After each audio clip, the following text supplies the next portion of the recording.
So everyone, mayroon na ba kayong naiisip na lulutuin sa inyong pananghalian? Kung wala pa, halika dito at panoorin mo ang video na ito para may idea ka kung paano mo lulutuin ng ibang recipe na naman ang ating mga bango. So meron tayong talong, ating piniprito ng half cook. After that, aside na lang natin. Then ipiprito na naman natin ang ating bangos.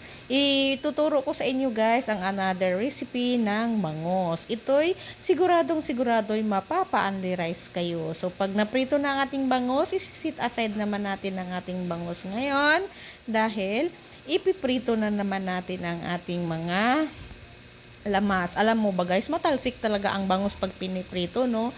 Pero pag nilagyan siya ng harina, hindi siya matalsik. Pero yan, wala kasing harina, kaya matalsik.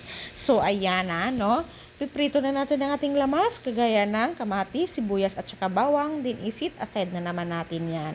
Sigurado talaga ako nito guys, at mapapa-only rice kayo. So, ilagay na natin ang ating mga gulay. So, alam nyo ba guys, kung anong klaseng recipe ito? Syempre, alam nyo yan, maya-maya at makikita nyo na. So, paki-comment down below na lang guys kung hanggang saan nakarating ang aking video ito at kung taga saan naman kayo. So, ayan na, ilagay na natin ang ating kakanggata, din ang ating half-cook na pagkaprito ng ating talong. So, ilalagay naman natin ngayon ang ating pinanggisa kanina na mga lamas, kamatis, sibuyas at saka bawang. Then, titimplahan lang natin siya ng konting patis at ang ating suka para tumagal ang ating niluto at hindi mapanis agad dahil ito ay pang preservatives. Then, ilagay na rin natin ang ating siling green dahil ito ay ang ating pang appetite. So, ayan na guys, luto na ang ating bangus.